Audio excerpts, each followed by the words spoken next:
Hello students, how are you? Welcome to my channel NCERT Solutions. In last video we have done class 7th mathematics comparing quantity chapter exercise number 8.3. We have done question number 1, 2, 3, 4, 5, 6 and 7 also. 4 questions are remaining. Now start. Next question number 8.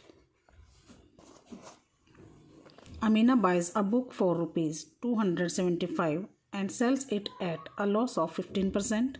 How much does she sell it for? ये कहता है अमीना एक book purchase करती है जिसकी value थी 275. जब वो उस बुक को सेल करती है तो वो 15% का लॉस लेती है, लॉस मिलता है उसको. तो कितने में उसने उसको बेची है? तो कॉस्ट परसेंट जो कॉस्ट वैल्यू दी है उसका 15% निकाल करके हम कॉस्ट से माइनस कर देंगे. जो आंसर आएगा वो उसका सेलिंग प्राइस होगा.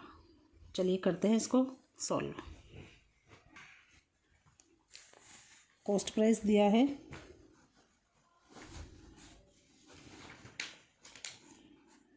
Of a book is equal to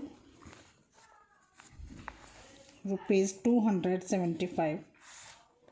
loss in percentage 15%.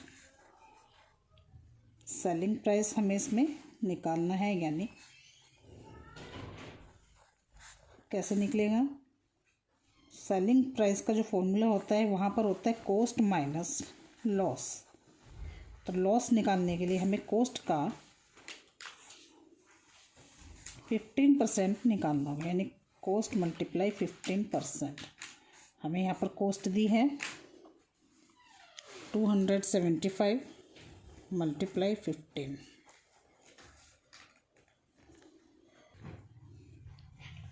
इसको सॉल्व करके आ जाता है हमारा ₹41.25 जो कि हमारा लॉस है.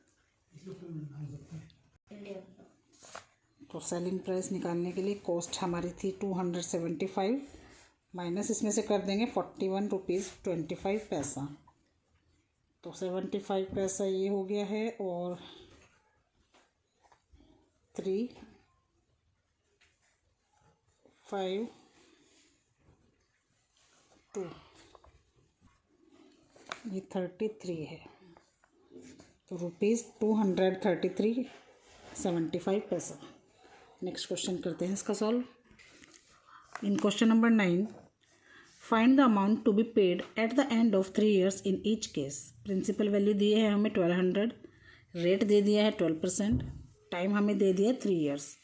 सिंपल फॉर्मूला लगेगा सिंपल इंटरेस्ट का. Principal multiply rate multiply time upon 100. Given है हमें क्वेश्चन में प्रिंसिपल यानी P ₹1200. रेट हमें दिया है 12%, टाइम हमें दिया है 3 years. अमाउंट हमसे पूछिए तो सबसे पहले हमें इंटरेस्ट निकालना होगा. SI यानी simple interest P into R into T divided by 100. Principal है 1200, रेट 12, टाइम हो गया 3 अपॉन 100. 00 से 00 कैंसिल. 12 जा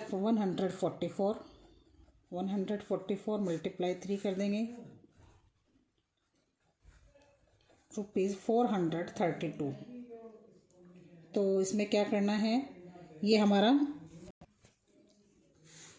तो ₹432 हमारा इंटरेस्ट आ गया है. अमाउंट निकालने के लिए अमाउंट का फॉर्मूला लगाएंगे, यानी जो हमारा प्रिंसिपल था प्लस जो इंटरेस्ट आया है. प्रिंसिपल था हमारा 1200, इंटरेस्ट आया हमारा 432, तो ये आ जाएगा ₹1632 अमाउंट आ जाएगी.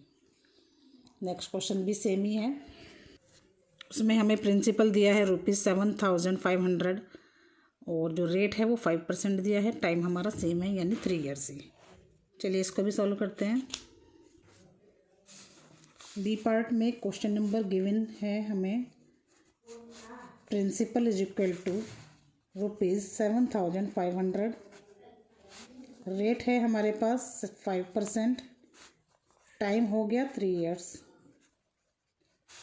फॉर्मूला लगाएंगे, interest is equal to P into R into T upon 100।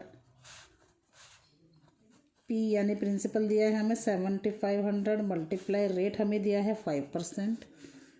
Time है हमारा 3 years अपॉन 100। 00 से 00 कैंसिल, यानी 75 मल्टीप्लाई 15।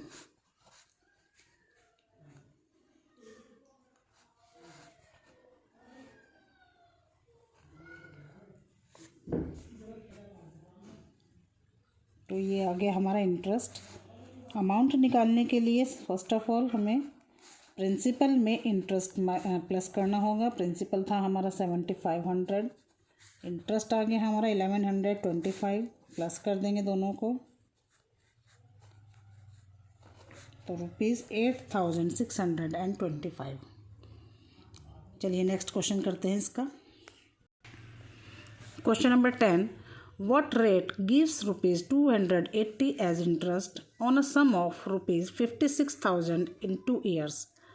अब की बार इन्होंने देखे हमें इंटरेस्ट निकाल करके दे दिया है, प्रिंसिपल दे दिया है, टाइम दे दिया है और रेट हमसे निकालने के लिए बोला है। तो फॉर्मूला हमारा सेम ही रहेगा, बस रेट निकालना है। इसमें जो जो चीज़ें हमें क्वेश्चन में गिवन है पहले उनको नोट डाउन करेंगे। इंटरेस्ट हमें दे दिया है ₹280। प्रिंसिपल है हमें दे दिया है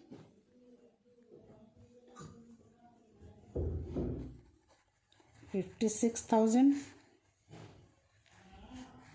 टाइम हमें दिया है 2 years और रेट हमें यहाँ पर निकालना है। फॉर्मूला लगाएंगे SI is equal to P into R into T upon 100।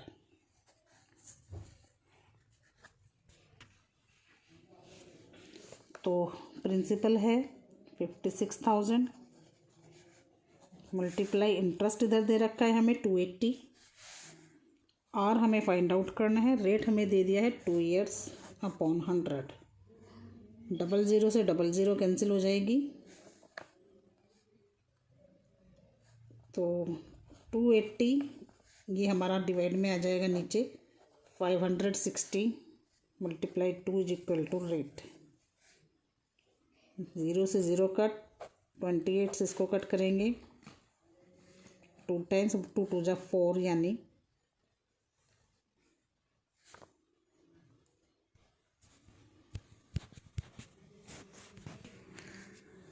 तो ये आ गया है हमारा, ऊपर हमारे पास 1 बचता है, 2 2 जा 4 यानी रेट आ गया हमारा 1/4%, या हम इसको लिख सकते हैं 0.25%। तो यही इन्होंने हमसे पूछा था। नेक्स्ट क्वेश्चन इसका देखते हैं, question number 11। In 11 question, if Meena gives an interest of ₹45 for 1 year at the rate of 9% per annum, what is the sum she has borrowed? तो इसमें हमें इन्होंने पूछ लिया है कि प्रिंसिपल वैल्यू क्या थी, जबकि इंटरेस्ट दे दिया है, टाइम दे दिया है, रेट दे दिया है। तो फॉर्मूला सेम है, बस प्रिंसिपल निकालना है उसमें। चलिए इसको भी करते हैं solve. If Meena gives an interest of ₹45 for 1 year at 9% rate of per annum, what is the sum she has borrowed? Meena ने 45 रुपीज़ इंटरेस्ट पे किया है 1 साल का 9% के रेट पर, बट कितने रुपए पे उसने बोरो किए थे तो वो बताना है, यानी इसकी प्रिंसिपल वैल्यू बतानी है। चलिए इसको भी सॉल्व करते हैं। जो जो चीज़ें पहले गिवन है उनको हम नोट डाउन करेंगे। Interest ₹45, time 1 year, rate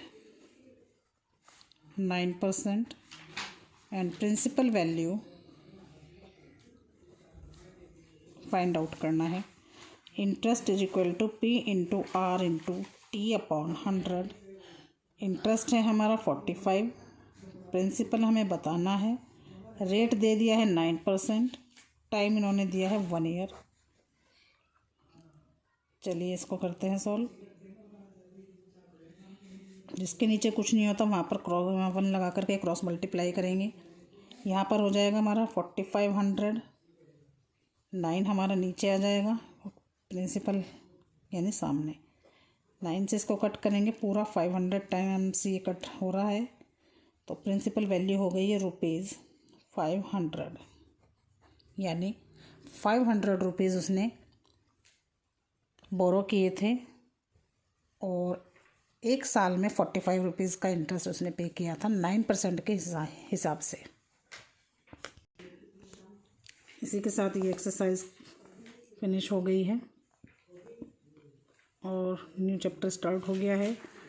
next video में हम इसका न्यू चैप्टर देखते हैं कौन सा करना है, फिर बताएंगे। आई होप आपको ये वीडियो अच्छी लगी होगी।